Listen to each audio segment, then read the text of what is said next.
BJP की press conference का वही आपके बिखराव का कारण बना और आज जो जिस बिखराव की जिस स्थिति पर जाकर पहुंचे हो वो अपने आप में इस बात को सिद्ध हो गया कि ये 18 महीना का जो बारूद है बम फोड़ के फट गया और आज जो कुछ भी दिखाई दे रहा है वो आपका आंतरिक कला है। लेकिन वो बार बार कोशिश कर रहे हैं कि बीजेपी बीजेपी बीजेपी।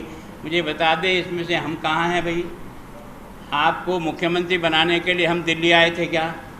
विधानसभा के फ्लोर पर आप क्या भाषण दो ये हमने तैयार करके दिया था क्या?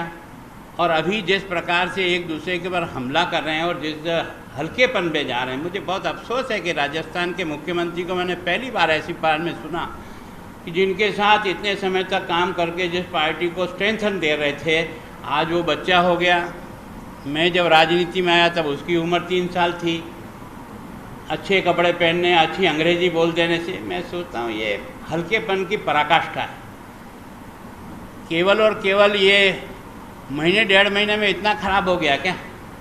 अब तक तो जहाँ कहीं भी भाषण देते थे, अभी राज्यसभा के समय में भी जो प्रेस कॉन्फ्रेंस आपने की, एक दूसरे की जो तारीफें बांधी है, तो वास्तव में सच में इसमें लड़ाई उनकी है। मेरे को आज जो विशेष बात मैंने कल भी आपको इंगित किया था कि फ़ोन टैपिंग का कोई कानूनी प्रावधान है और इस प्रावधान का उपयोग करते हुए देश के आंतरिक या बाह्य सुरक्षा का मामला कोई हो, कोई ऐसी गैंग ऑपरेट कर रही हो जिस गैंग को पकड़ना आवश्यक हो, कहीं देश के खिलाफ किसी प्रकार की बगावत कहीं शुरू चल रही हो तो उसको ध्यान में रखने के लिए, कोई बहुत बड़ा स्कैंडल हो रहा है आपस में कन्वर्सेशन के आधार पर, कोई राजस्थान की आर्थिक स्थिति को चरमराने के लिए कोई प्रयत्न कर रहा है, ऐसे विशेष अवसर पर प्रावधान है कि आप अपनी बात को लेकर के अपने तथ्यों के सहित राज्य एक तरह से होम डिपार्टमेंट में जाइए, फाइल बनेगी, फाइल पर रीज़न लिखना पड़ेगा। ऐसा नहीं कि मैं ये 4 टैप करना चाहता हूँ इसलिए आपको परमिशन मिल जाए। अगर उसके रीजनेबल कारण होंगे तो फिर आपको परमिशन देंगे कि आप ये टैप कर सकते। इसमें से भी 99% सरकार की एजेंसी ही सरकार के इस काम में दखलंदाजी करती है। व्यक्तिगत तो कभी किसी प्रकार का कोई किसी को थ्रेटनिंग मिलती है, बार बार मिलती है, कौन देता है कौन नहीं देता है, और उसको कोई इस प्रकार का भय क्रिएट हो जाता है तो वो अपने कागज़ों से होम डिपार्टमेंट को कन्विंस करता है कि मुझे लगातार 3 महीने से मुझे, मेरे बच्चे को, मेरी पत्नी को, मेरे को इतना थ्रेटनिंग हो रही है, तब जा कर के कहीं परमिशन मिलती है। तो सच में ये जो मुख्यमंत्री जी ने कहा ना मैंने कराया हो, तो आपने नहीं कराया तो आपके यहाँ लोकेश शर्मा कौन है? किस हैसियत से आपके वहाँ रहता है? आपका ओएसडी है, तनख्वाह लेता है कि नहीं लेता है? इसका मतलब मुख्यमंत्री या लोकेश एक ही है कि नहीं है?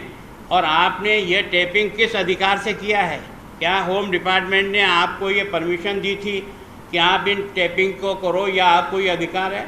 सच में एक तरह से टैपिंग बिना होम डिपार्टमेंट की, आज आपने देखा होगा कि राजीव ने अपना होम जो सेक्रेटरी है उसने मना कर दिया, हमारे चीफ सेक्रेटरी ने मना कर दिया, हमने इस प्रकार की कोई परमिशन नहीं दी, तो फिर ये टैप कैसे हुआ? फिर ये टॉप हमारी स्वतंत्रता के ऊपर हमला है कि नहीं है? हमारे अधिकारों पर हमला है कि नहीं है? जो आपको अधिकार नहीं है, आप अगर करना चाहें तो आपको लीगली अधिकार प्राप्त है, उनका प्रयोग करते हुए आप करना चाहें तो कोई रोक नहीं सकता। लेकिन इस प्रकार के फ़ोन टैपिंग के आधार पर, और कल वाला मैंने आपको फिर कहा था कि मान लो आपने किसी थर्ड पर्सन ने कोई टैपिंग किया है और उसके आधार पर वो उसको कह रहा है, वो उसको कह रहा है इससे लेना ये देना, और उसने कहा कि आप गजेंद्र सिंह जी से बात कराओ, तो संजय जैन कह रहा है हाँ मैं अभी कराता हूँ। अब उन्हें वोट मिलाकर गजेंद्र सिंह जी बता गुलाबचंद का मिला दिया, तो आपको क्या पता कि मैं गुलाबचंद बोल रहा हूँ, गजेंद्र सिंह बोल रहा हूँ?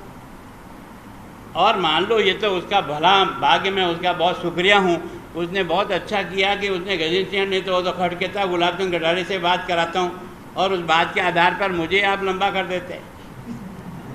तो सच में इस प्रकार का घिनौना षड्यंत्र है। ये वास्तव में सच में इनकी पार्टी के अंतर कलह के कारण से इतने अपने आप में दुखी हैं कि आज 8-9 दिन से कैंप किए हुए बैठे हैं। अगर वास्तव में आपके पास बहुमत है ना तो आ जाओ ना यार फ्लोर में, स्वयं ही अपनी तरफ से एप्लीकेशन दो यार, हम फ्लोर टेस्ट करा करके समर्थन ले रहे हैं, ले लो ना यार, काहे को बेकार परेशान। एक पार्टी पहले अंदर लड़ी, फिर सड़क पे लड़ी और होटलों में लड़ी और अब कोर्ट में लड़ रही है। क्या ये राजस्थान की इमेज को बार बार जोड़ने का प्रयास क्या कर रहे हैं? क्योंकि हरियाणा में जो होटल है, सरकार हरियाणा की, होटल कोई सरकार की होती है क्या? आप और मैं जाके रहना चाहूँ तो क्या लेक पैलेस में ठहर सकते हैं क्या? पैसा देते हैं ना, कोई भी आकर कोई भी ठहर सकता है, इसमें किसको क्या ऐतराज़ हो सकता है? और जहाँ तक मैं सोचता हूँ कि चौरासा जी ने, बाकी तो हमारे एक बहुत बड़े नेता हैं, वो तो सीधा ही हमला प्रधानमंत्री सब पे करते हैं। बड़ा पुराना अनुभव है उनका नहीं होगा, परिवार का होगा, इसके कारण से अनुभव उनके अंदर आ गया और वो जिस भाषा का प्रयोग करते हैं शोभा नहीं देता है। कम से कम कोई बात कहें तो इसे केवल और केवल मीडिया में आने के लिए, चाहे जिसके ऊपर बम फेंक दो और उसके कारण से हाईलाइट हो जाओ, हाईलाइट हो सकते हो, लेकिन जनता के मन में हाईलाइट ऐसे नहीं हो सकते हैं। बहुत लगना पड़ता है, करना पड़ता है, ठीक प्रकार से बोलना पड़ता है। मैं कभी भी बम फेंकता नहीं हूँ, मैं ईमानदारी से जो सच्चाई मुझे लगती है वो मैं आपके सामने रखने का प्रयास करूँ, न छुपाता हूँ न कुछ नहीं करता हूँ। यह अगर आंतरिक आपस में क्लेश नहीं होता तो हम कहाँ से बीच में आए? हम तो अभी भी खड़े खड़े देख रहे हैं तमाशा। लोग हमको पूछ रहे हैं कि आप फ्लोर टेस्ट आप मांग लो। हमने कहा हम क्यों मांगे? हम तो जब इन दोनों का नाटक पूरा देखेंगे और नाटक किसी अंतिम दौर पे आ जाएगा कि अब नाटक का पटापैक्ष होना है तो राइट टाइम पे हिट करेंगे ना। उस हिट करते समय हम अपनी पार्टी के सारे लोगों कहना वसुंधरा जी को नहीं बुला। अरे जब निर्णायक कोई बात वसुंधरा जी बीच में आके गई थी ना, मेरी रोज़ बात हो रही, मैंने आपको कहा था और उन्होंने कहा भाई साहब जब भी आप ऐसा समझो ज़रूरी हो तो मुझे फ़ोन करो, मैं 3 घंटे में श्रावण का अभी पूजन पाठ कर रही हूँ, क्यों फ्री हूँ, तो उसके कारण से मैं जब भी आ जाऊँगी। मतलब मैं सोचता हूँ कि विषय को,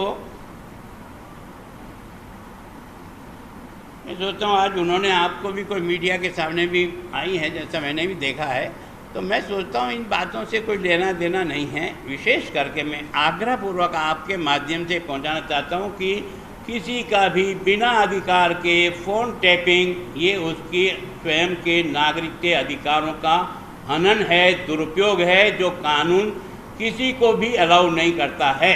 अगर यही प्रक्रिया सबने की ना तो हम हमारे पड़ोसी से टकरा जाएंगे, हमारा पड़ोसी से टकरा जाएगा और एक दूसरे का। अब वो मुकदमा दर्ज करते, उसका मुकदमा तो दर्ज कर लिया, हमारा मुकदमा पेंडिंग कर दिया और भाषण क्या ठोकते हैं, अगर कोई मुकदमा दर्ज कराए तो तुरंत FIR दर्ज करो, नहीं करो तो आपके खिलाफ कार्रवाई होगी। अब अशोक गहलोत जी बता दो कि हमने जो रिपोर्ट लिखाई कल उसको उन सब ने अपने क्षेत्र के विकास के लिए बात की है और पूरे समर्थन, वो जो ज्ञापन है मांगों का, एक एक पे चर्चा की गई है। इनको माननीय मुख्यमंत्री जी के द्वारा पूरी तरीके से संतुष्ट किया गया है। दोनों विधायक और इनके जितने भी पदाधिकारी हैं, पार्टी के प्रदेश अध्यक्ष जी हैं, वो पूरी तरीके से अशोक गहलोत जी की सरकार, हमारी सरकार के 1.5 साल के कार्यकाल से संतुष्ट हैं और आगे अपने क्षेत्र में विकास करने के लिए कृत संकल्पित होकर के इस उठापटक में यहाँ आकर के आपके सामने बताना चाहते हैं कि वो कांग्रेस पार्टी को, अशोक गहलोत जी की सरकार को स्थायित्व प्रदान करने के लिए 100% हम उनके साथ में हैं। किसी तरह का कोई भ्रम नहीं पाले, इसके लिए आपके समक्ष हम सब आए हैं। ये दोनों माननीय विधायक हैं, वो भी अपनी बात कहेंगे। निश्चित रूप से प्रजातंत्र को मजबूत करने के लिए और प्रजातंत्र को बचाए रखने के लिए, लोकतंत्र को बचाए रखने के लिए इन दोनों माननीय सदस्य ने जो हमारी सरकार के ऊपर पूरा विश्वास व्यक्त किया है, मैं पार्टी का अध्यक्ष होने के नाते इनका और इनकी पूरी पार्टी का, इनके कार्यकर्ताओं का, इनके पदाधिकारियों का पार्टी की ओर से बहुत बहुत इनका आभार प्रकट करना चाहता हूं, इनका अभिनंदन करता हूं। धन्यवाद।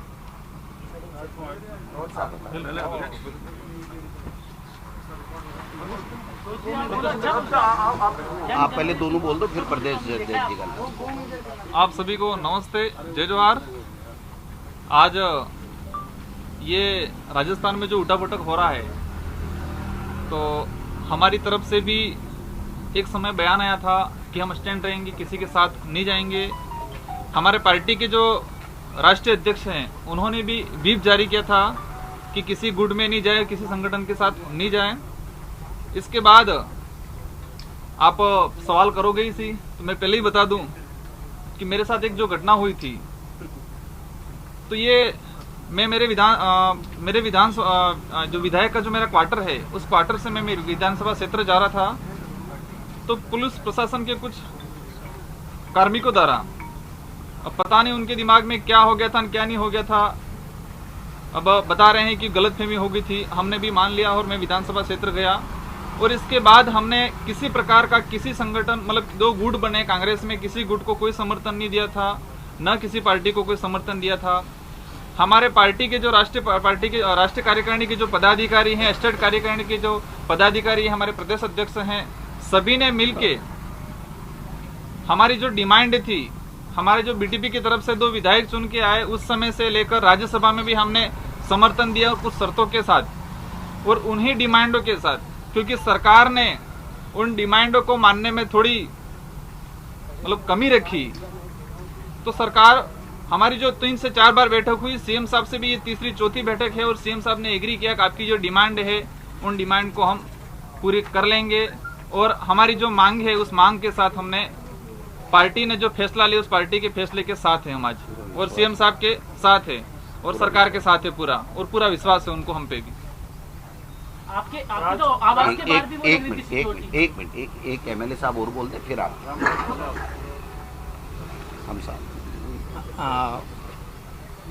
कांग्रेस के प्रदेश अध्यक्ष, बीटीपी के प्रदेश अध्यक्ष और बीटीपी के राष्ट्रीय उपाध्यक्ष और हमारे अलग अलग विंगों के साथी और आप सब मीडिया कर्मियों को जोहार, नमस्ते।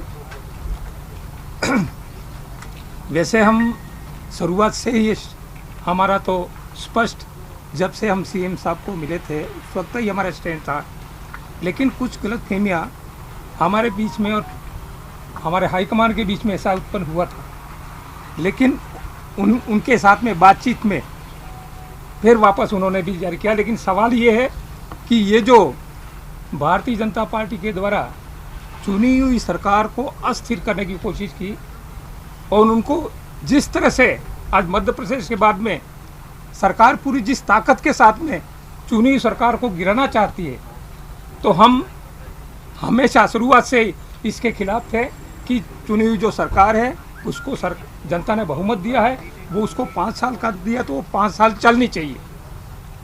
इसलिए हम चाहते थे कि चुनी सरकार है उसको बनी रहे, और हमारे जहाँ मुद्दों का सवाल है, हमने हमेशा मुद्दों के आधारित राजनीति की और मुद्दों के आधार पे हमारे सीएम साहब से और हमने रखा ये चीज़, तो उन्होंने हमारे मुद्दे पे पूरे सहानुभूतिपूर्वक विचार करके हमारे साथ में सहमत हुए हैं और उसको आगे से करेंगे निश्चित रूप से। लेकिन साथ में ही हम आप सब से भी ये कहना चाहते हैं कि मीडिया के द्वारा हमारे खिलाफ में एक ज़बरदस्त प्रचार भी किया गया कि हम कहाँ थे और वो कहाँ बता रहे थे, तो इस तरह से बदनाम करने की कोशिश मीडिया ने की है, वो मैं उसकी भर्त्सना करता हूँ। और हमेशा के लिए आए उनके पास ऐसे कुछ सबूत होने चाहिए जिसके आधार पर बदनाम करें, इस तरह से बदनाम नहीं किया जाए। इसलिए हमने ये जो आपके माध्यम से हम ये बताना चाहते हैं कि हम जो कांग्रेस की सरकार है उस सरकार को हमारा पूर्ण समर्थन है और रहेगा।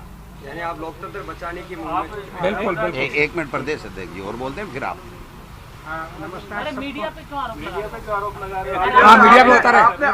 एक मिनट आप सुनिए, मैं बता रहा हूँ उसका कारण बता रहा हूँ, सब पे नहीं। इन्होंने वीडियो वायरल हुआ इनका, सर मीडिया पे आरोप लगा रहे हैं। नहीं, वो बात के लिए एक मिनट पूछ लेना, बता देंगे, हम बता देंगे। देखिए, एक मिनट और बोलते हैं, हमारे 2 लाइन की बात करूंगा। भारतीय ट्राइबल पार्टी के विधायक जो चुन करके विधानसभा में आए हैं, वे वहाँ के लोगों द्वारा टिकट दिया गया, लोगों के द्वारा वोट दिया गया, और वोट के अनुसार वायदों के मुद्दों के आधार पर कांग्रेस वर्तमान सरकार को समर्थन करते हैं।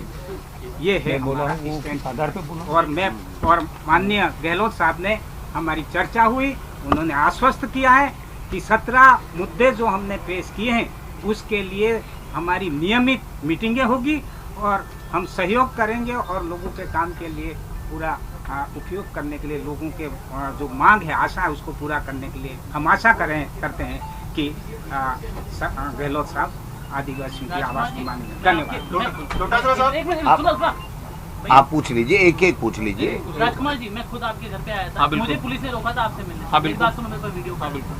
तो एक बात बताइए कि एक विधायक को मिलने से पुलिस एक पत्रकार को रोकती है, तो क्या ये लोकतंत्र का गला नहीं घोटा जा रहा था?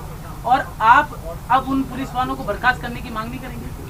देखो, आपने जो बताया कि मेरे क्वार्टर के चारों तरफ जो पुलिस प्रशासन लगाया गया था, आप पे खतरा था क्या?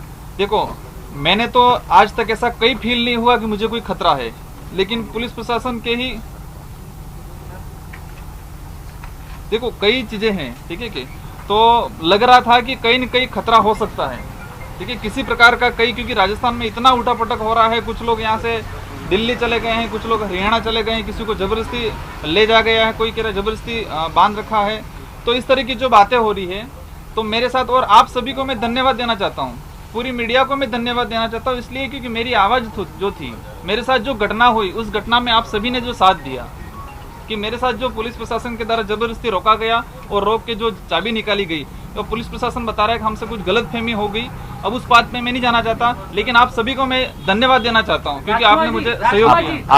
आप एक मिनट, एक